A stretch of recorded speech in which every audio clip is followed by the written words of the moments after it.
Assalamualaikum warahmatullahi wabarakatuh. Sedulur, malaikat Munkar dan Nakir adalah dua di antara 10 malaikat yang wajib diketahui dan diimani keberadaannya. Tugas keduanya adalah mengajukan pertanyaan-pertanyaan kepada para mayit yang baru saja dikubur.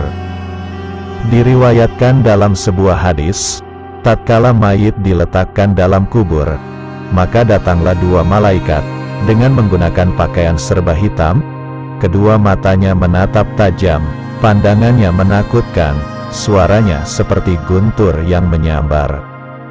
Tampak pula kedua taringnya seolah mampu menggali bumi.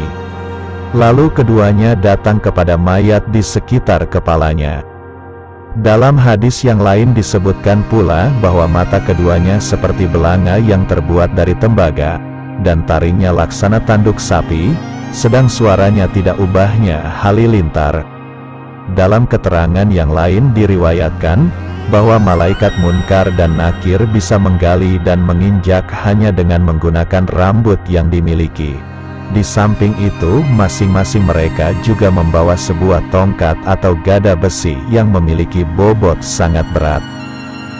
Malaikat Munkar dan Nakir akan menanyakan dan menguji iman orang yang meninggal dunia di alam kubur. Pertanyaan ini dimulai ketika pemakaman selesai, dan orang terakhir dari jamaah pemakaman telah meninggalkan kuburan sejauh 40 langkah. Pendapat lain mengatakan 70 langkah orang yang terakhir meninggalkan tempat kuburnya. Malaikat Munkar dan Nakir akan menanyakan beberapa hal, di antaranya, siapa Tuhanmu? Siapa nabimu? Apa agamamu? Apa kitabmu? Di mana kiblatmu? Siapa saudaramu? Apabila orang tersebut dapat menjawab dengan benar, maka waktu yang dihabiskan untuk menunggu hari kebangkitan akan menyenangkan. Meskipun Rasulullah Shallallahu Alaihi Wasallam telah memberikan bocoran terkait pertanyaan apa saja yang ditanyakan malaikat Munkar dan Nakir, tetapi tidak semua manusia bisa menjawabnya, sebab jawaban yang akan diberikan tetap tergantung dengan perbuatan-perbuatan amal ibadah dan keimanan kita.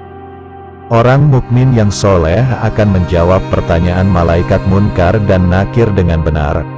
Mereka akan menjawab bahwa Tuhan mereka adalah Allah Subhanahu wa Ta'ala.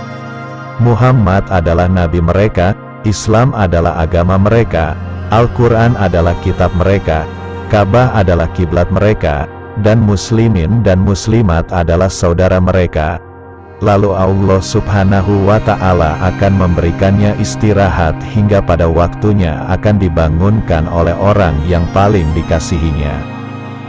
Syekh Nawawi Al-Bantani atau Mbah Nawawi Banten dalam kitab Syarah Nuruz Zolam ala Aqidatil Awam menjelaskan, orang mukmin menjawab keduanya, Tuhanku adalah Allah yang Maha Esa, tiada sekutu baginya, Islam agamaku, Muhammad adalah nabiku, ia penutup para nabi, Ka'bah adalah kiblatku, orang-orang mukmin adalah saudaraku, Al-Quran adalah imamku, Sunnah Rasul adalah jalan hidupku, aku membaca kitabullah, beriman serta membenarkannya.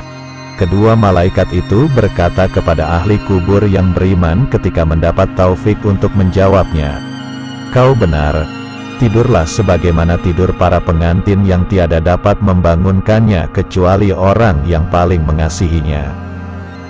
Demikian sedulur, semoga Allah Subhanahu wa Ta'ala membimbing hidup kita di dunia. Semoga Allah memberikan rahmat dan taufiknya kepada kita dalam menghadapi pertanyaan kedua malaikat di alam kubur atau alam barzak. Kita juga berharap syafaat Rasulullah Shallallahu Alaihi Wasallam di alam kubur, baik saat menghadapi pertanyaan kedua malaikat tersebut dan sesudahnya. Amin ya robbal alamin. Wallahu alam bisawab. Wassalamualaikum warahmatullahi wabarakatuh.